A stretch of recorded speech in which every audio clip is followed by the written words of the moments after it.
हाँ, आज हम इकोनॉमी की दुनिया में एक दिलचस्प कॉन्सेप्ट को समझने की कोशिश कर रहे हैं। पूर्ण प्रतियोगिता, परफेक्ट कंपटीशन। हाँ। ये एक ऐसी बाजार व्यवस्था है जिसके बारे में अर्थशास्त्री अक्सर बात करते हैं। मतलब जहां किसी एक खरीदार या बेचने वाले का कीमत पर कोई असर नहीं होता। बिल्कुल सही कहा। यहाँ कीमतें पूरी तरह से मांग और पूर्ति, मतलब डिमांड और सप्लाई के खेल से तय होती हैं। सैद्धांतिक तौर पर देखें तो इसे बाजार का सबसे एफिशिएंट, सबसे कारगर रूप माना जाता है। हाँ, और हमने ये जानकारी ली है पूर्ण प्रतियोगिता बाजार संरचना का आदर्श नाम के एक दस्तावेज से। अब ये है तो काफी हद तक थ्योरेटिकल है ना? हाँ, बिल्कुल। पर ये समझने में मदद करता है कि अगर बाजार में कोई रुकावट, कोई फ्रिक्शन ना हो तो कीमतें और उत्पादन कैसे काम करेंगे। सही बात है। तो चलिए देखते हैं कि ये आदर्श स्थिति आखिर है क्या और क्यों इतनी मायने रखती है। तो आसान शब्दों में अगर पूछूं, ये पूर्ण प्रतियोगिता है क्या असल में? देखिए, सोचिए एक ऐसा बाजार जहां अनगिनत खरीदार हों, हाँ, अनगिनत बेचने वाले हों और सब के सब बिल्कुल एक जैसा, मतलब आइडेंटिकल सामान बेच रहे हों। एक जैसा जैसे मान लीजिए गेहूं का बाजार। किसी एक किसान के लिए कीमत बढ़ाना या घटाना मुमकिन नहीं है। क्यों? क्योंकि ग्राहक किसी और के पास चला जाएगा। एग्जैक्टली। ग्राहक तुरंत किसी और के पास चला जाएगा। इसी को कहते हैं प्राइस टेकर। मतलब बाजार जो कीमत तय करता है उन्हें वो माननी ही पड़ती है। वो कीमत बनाते नहीं, कीमत लेते हैं। अच्छा, प्राइस टेकर यानी कोई अपनी मनमर्जी नहीं चला सकता। और आपने कहा ये एक आदर्श स्थिति है, तो इसकी कुछ खास शर्तें भी होंगी, कुछ एजम्पशंस? हाँ, कई महत्वपूर्ण मान्यताएं हैं और यही इसे असलियत से थोड़ा दूर भी ले जाती हैं। जैसे पहली तो यही कि बेचने वाले और खरीदने वाले बहुत बहुत सारे हों।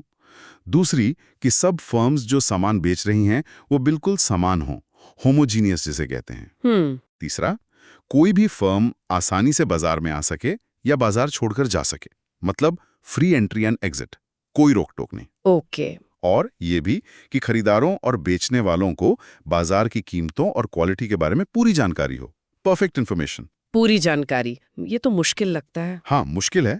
और भी हैं, जैसे लेबर और कैपिटल जैसे संसाधन पूरी तरह मोबाइल हों, कोई सरकारी दखलंदाजी ना हो, कोई ट्रांसपोर्ट कॉस्ट ना हो।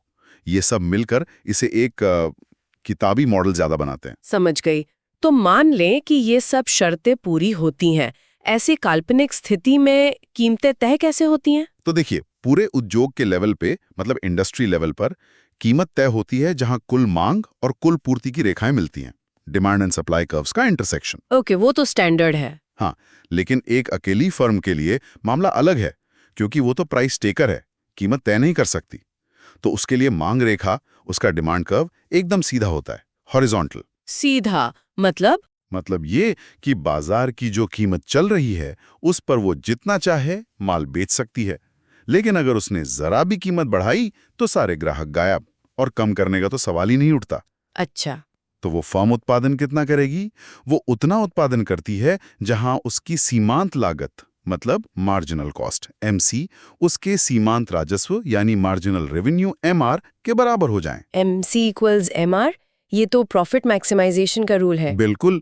और पूर्ण प्रतियोगिता में क्योंकि कीमत फिक्स है तो कीमत P ही मार्जिनल रेवेन्यू MR होती है। तो यहाँ कंडीशन बन जाती है P = MR = MC। ओके, लेकिन क्या ये फर्म्स हमेशा मुनाफा कमाती हैं? नहीं, हमेशा नहीं। अल्पावधि में, मतलब शॉर्ट रन में हो सकता है वो सुपर नॉर्मल प्रॉफिट कमा लें अगर उनकी लागत कम है, या सिर्फ नॉर्मल प्रॉफिट कमाएं बस लागत पूरी हो रही हो, या नुकसान भी उठा सकती हैं। ये उनकी कॉस्ट स्ट्रक्चर पर निर्भर करता है। और लॉन्ग रन में, लंबे समय में क्या होता है? हाँ, लॉन्ग रन में तस्वीर बदल जाती है, क्योंकि फर्मों का आना जाना बिल्कुल फ्री है ना। हाँ। तो जैसे ही इंडस्ट्री में सुपर नॉर्मल प्रॉफिट दिखता है, नई फर्में बाजार में आ जाती हैं। अच्छा, मौके का फायदा उठाने। हाँ, इससे क्या होता है, सप्लाई बढ़ जाती है, और जब सप्लाई बढ़ती है तो कीमत नीचे आती है। ये तब तक होता रहता है जब तक सारा सुपर नॉर्मल प्रॉफिट खत्म ना हो जाए और फर्में सिर्फ सामान्य लाभ, नॉर्मल प्रॉफिट न कमाने लगें। सामान्य लाभ मतलब बस इतना कि वो बिजनेस में बनी रहें। हाँ, बिल्कुल। ये वो मिनिमम प्रॉफिट है जो फर्म को बाजार में टिके रहने के लिए चाहिए। तो लॉन्ग रन में सभी फर्में केवल सामान्य लाभ कमाती हैं और वो अपनी औसत लागत वक्र एसी कर्व के बिल्कुल न्यूनतम बिंदु पर ऑपरेट करती हैं, यानी P = MC = MR = AC। ये मैक्सिमम एफिशिएंसी का पॉइंट है। वाह, मतलब लंबी अवधि में सब बराबर, कोई बड़ा खिलाड़ी नहीं। पर अगर ये इतना काल्पनिक है तो फिर इस पर इतनी चर्चा क्यों? इसका फायदा क्या है? फायदा ये है कि ये एक बहुत जरूरी बेंचमार्क है, एक पैमाना। इसके जो काल्पनिक फायदे हैं वो हमें सोचने पर मजबूर करते हैं। जैसे कि? जैसे संसाधनों का सबसे कुशल आवंटन, मतलब रिसोर्सेज वेस्ट नहीं होते। उपभोक्ताओं को सामान सबसे कम संभव कीमत पर मिलता है। ये तो बहुत अच्छा है। हाँ, और फर्में अपनी न्यूनतम लागत पर अधिकतम उत्पादन करती हैं। और क्योंकि सारे प्रोडक्ट एक जैसे हैं तो विज्ञापन पर कोई पैसा बर्बाद नहीं होता। जरा सोचिए आज की दुनिया में। हाँ, विज्ञापन पर कोई खर्चा नहीं, ये तो वाकई सोचने वाली बात है।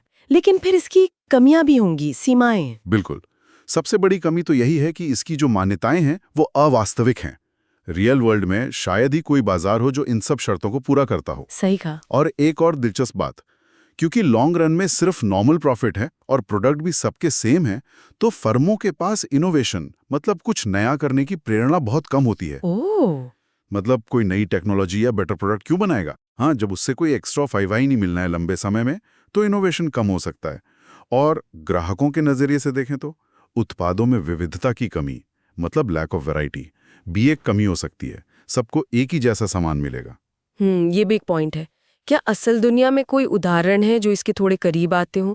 पूरी तरह नहीं सही, पर कुछ हद तक। पूरी तरह से तो जैसा मैंने कहा शायद कोई नहीं, लेकिन हाँ, कुछ बाजार हैं जो इसकी कुछ विशेषताएं दिखाते हैं, जैसे कृषि उत्पाद। अच्छा, जैसे गेहूं, चावल, सब्जियां। हाँ, खासकर ग्रामीण इलाकों में या बड़ी मंडियों में, जहाँ बहुत सारे किसान लगभग एक जैसा उत्पाद बेचते हैं और कोई अकेला किसान कीमत पर ज्यादा असर नहीं डाल पाता। ओके। और एक और उदाहरण है विदेशी मुद्रा बाजार, फॉरेन एक्सचेंज मार्केट, जहां डॉलर, यूरो जैसी करेंसीज का ट्रेड होता है। ये काफी हद तक एक जैसी इकाइयां हैं और ट्रेडर्स बहुत सारे हैं। तो अर्थशास्त्री इस मॉडल का इस्तेमाल कैसे करते हैं? वो इसका इस्तेमाल करते हैं असल दुनिया के बाजारों से तुलना करने के लिए, जैसे मोनोपोली, एकाधिकार या ओलिगोपोली, अल्पाधिकार जैसी संरचनाएं पूर्ण प्रतियोगिता के मुकाबले कितनी इनएफिशिएंट हैं, कहाँ कमियां हैं, ये समझने के लिए। ये एक आइडियल केस की तरह है जिससे बाकी सबको नापा जा सके। तो संक्षेप में कहीं तो पूर्ण प्रतियोगिता एक सैद्धांतिक आदर्श है। ये मैक्सिमम एफिशिएंसी और फेयर प्राइसिंग को दिखाता है। भले ही ये असलियत में पूरी तरह ना मिले, ये इकोनॉमिक्स को समझने का एक बहुत जरूरी टूल है। हाँ बिल्कुल, ये हमें ये समझने में मदद करता है कि अगर कोई रुकावट ना हो, कोई मार्केट फ्रिक्शन ना हो, तो बाजार कैसे काम कर सकता है। और फिर जब हम देखते हैं कि असल बाजार इस आदर्श से अलग क्यों हैं, कहीं जानकारी की कमी है, कहीं एंट्री बैरियर्स हैं, तो हम बाजार की विफलताओं को पहचान पाते हैं और शायद सुधार के बारे में सोच सकते हैं। हाँ बिल्कुल, और संभावित सुधारों के बारे में सोच सकते हैं। और यहाँ एक विचार छोड़ जाते हैं अपने सुनने वालों के लिए। क्या पूर्ण प्रतियोगिता की ये जो कमियां हैं, जैसे इनोवेशन की कमी या प्रोडक्ट वैरायटी की कमी, क्या ये असल में उपभोक्ता के लिए लंबी अवधि में बेहतर हो सकती हैं, भले ही वो थ्योरेटिकल एफिशिएंसी से एक भटकाव हो? दिलचस्प सवाल है। ये सोचने वाली बात है कि क्या जो आदर्श है वो हमेशा सबसे अच्छा भी होता है।